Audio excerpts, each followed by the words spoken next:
Alrighty, welcome back everyone. We just did a little bit of a pressure watch, a ton of players and coaches that are under a lot of pressure as we head into this upcoming weekend. I think Kirby Smart might take the cake because it would be his first 3-loss season at Georgia since his very first. So would be a little bit of crazy turn of events over there in Athens, Georgia. But let's get into a little bit of a Week 12 whip around because there are a number of games that happened either earlier this week or are happening this weekend that I want to get on y'all's radar. And we'll start with one that happened earlier this week. Bowling Green gets a huge win over Western Michigan, 31-13, and puts themselves in a really great spot moving forward in the MAC race. And it was Terrion Stewart and Harold Fannin. Terrion Stewart had 150 yards, 15 carries, 1 score. Harold Fannin 10 catches, 137 yards, and 2 scores. Harold Fannin's different in every single sense of the word. If you have not watched Number 0 for Bowling Green, go ahead and check him out. He is an absolute beast and might very well be the very best tight end in the entire country. But Bowling Green trailed for about first quarter and a half, sort of, and then scored 28 straight points, put this game away in a hurry, and it was that middle eight. They scored four touchdowns on 5 drives, and kind of that middle eight, middle 10 that they talk about, that Nick Saban and all the great coaches talk about, and if you can win that, then you're in a really good position to win that game. But Bowling Green joins Miami of Ohio and Ohio at the top of the conference. Western Michigan now sits in a pretty tough spot moving forward in this conference if they want to make it back to the championship. But Bowling Green and Miami of Ohio do face off in the final week of the season. Maybe that's just for a MAC title berth for who's going to go play the Bobcats of Ohio. So going to be really fun to watch that unfold. And Bowling Green still got work cut out for them, but they're in a really great position in the MAC going forward. Then we'll go to the Mountain West. Wyoming-Colorado State, a rivalry game that will keep playing as Colorado State moves on to the Pac-12. Sounds like this game will stay intact, which is absolutely huge. But this is a massive weekend in the Mountain West overall, and it really starts with this one. Colorado State is the other undefeated team in the Mountain West along with Boise State, and they need to just hold serve. They don't have UNLV on the schedule, so it's just about winning out the rest of the way, and then you'll be able to go to Boise with a chance to possibly win that conference, which would be absolutely crazy. They would not be in the playoff. They have a couple of losses early in the season, but at the end of the day, they would be a really, really good team, and the defense has really been the show for Colorado State. As much as the talk was about Braden Fowler-Nicolosi and Torrey Horton and a lot of the athletes on the offensive side of the ball, the defense has only allowed 30 twice this entire season, and it was to start the season against Texas, which makes sense, and then in a double overtime game against Oregon State. So they've been a really, really good defensive team, and I think Wyoming probably going to have pretty tough time sledding. Now, it's one of those things where they kind of got going last week. They scored 49 points against New Mexico. Harrison Whaley, very talented running back, got 150 on the ground.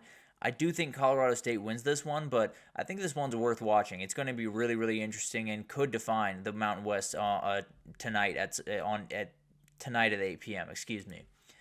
And then you got UCLA-Washington also tonight. The UCLA train tries to continue to roll on up there at Seattle, and it's going to be really interesting. Washington's kind of reeling after losing 3 of the last 4, only getting that win over USC, and UCLA has won, I believe, 3 straight at this point, is looking to possibly make a little bit of a bull run. Going to be incredible to watch this unfold, and they've done a really great job. The issue is they have USC and Fresno State left. They got to get 2 of the next 3 games. They have to win. So they probably have to win either this one or USC and then get that Fresno State win. So a win here would put them in a great, great position to get to a bowl game in Deshaun Foster's first year, complete a really great turnaround, and possibly, get a little bit of momentum as they head into 2025. Now, the thing is, UCLA's magic has been absolutely incredible to watch. I think this defense is going to be a little bit too much. I don't think they're going to be able to pass the ball a little bit. I think Ethan Garbers is going to make a couple of mistakes throughout this game, and I do think UCLA takes the loss here. I hate to say it, but I do think Washington gets the win and continues rolling on, and UCLA just has to claw and scratch to possibly get those last 2 wins.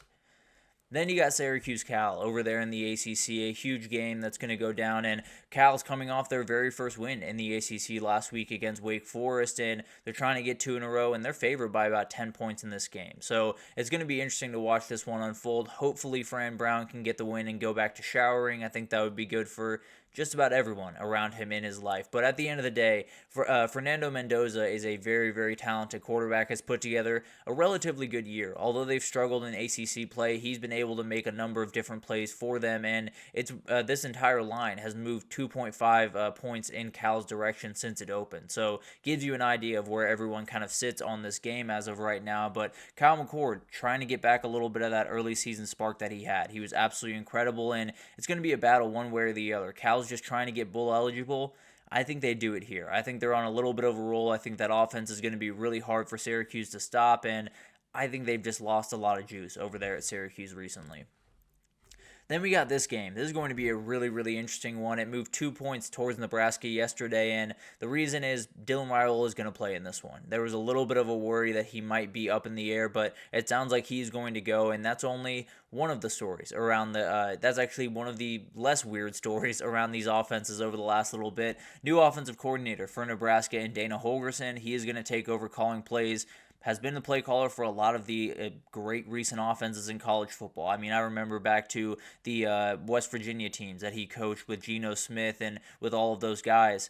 Terrifying in every sense of the word. Obviously, it's been a little bit of time since then, but has done a great job and one of the more dangerous offensive coaches that we have in the sport. And then a new quarterback for USC, Jaden Mayave, dual threat transfer from UNLV that had a great season last year, was being courted by Georgia in the offseason. So a very talented kid that absolutely could change what this USC offense is. And I think it's going to be really, really interesting to see what happens in this game. Both these teams really badly need a win. I think USC is going to get it. Give me USC with Jaden Mayava. I think it's a huge addition to that team, and if they lose this one, they probably miss a bowl game, especially with Notre Dame coming up. They're in a really bad spot. I think USC gets the win and continues moving on. Then you got Cincinnati, Iowa State, a huge one for Iowa State where they badly need it, no doubt about that. And then for Cincinnati, they're coming off a game where they essentially handed that one to West Virginia with a number of fumbles that had no business being fumbles. But at the end of the day, West Virginia got the win there, and Cincinnati officially bows out of whatever craziness that could happen in the Big 12. But for Iowa State, you're still very much in the race. If you win this one, you're in it, and you need one loss from Colorado. That's all you need at the end of the day. We'll see what happens. But at the end of the day, if they were to lose, then at least BYU and Colorado and the winner of the KSU-Arizona State game would be on top of them. That would be too much to come back from. In the Big 12 with only 2 weeks left, I think that would be way too much. So a win here is absolutely necessary for Iowa State to continue on.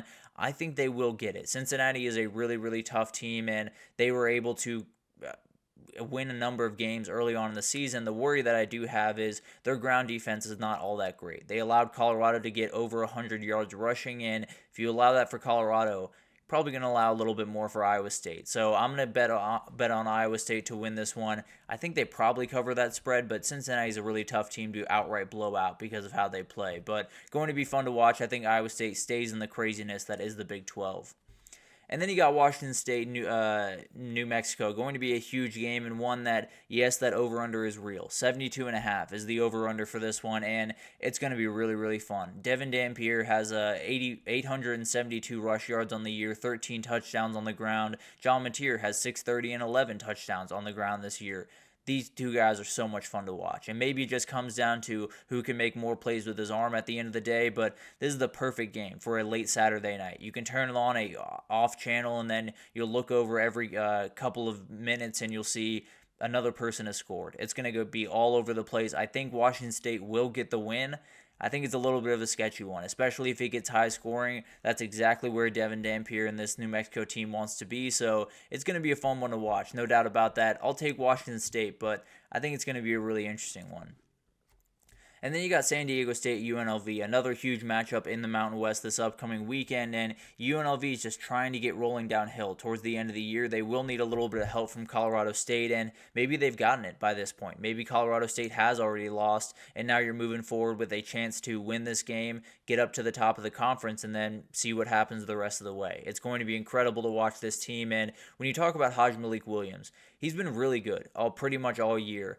he hasn't necessarily been the greatest passer in the world. Now, he's been more than effective, but they haven't necessarily had to lean on that very aggressively. They probably will have to in this game. San Diego State did a really good job of slowing down Boise State's rushing attack, at least for the majority of that game. UNLV is probably going to have a little bit of tough time running the ball. They're going to have to make plays through the air. So Ricky White's going to have to make some plays. Jaden DeJesus is going to have to make some plays. And more than anything, Haj Malik Williams is going to have to make a couple of plays in this game. So when you talk about this one, UNLV could have everything to play for. They could be in the exact same situation. But if Wyoming pulls that upset tonight, if they were to beat Colorado State, UNLV would just need to win out the rest of the way, and this game would become absolutely massive. San Diego State's just trying to stay alive for a bowl game if they can.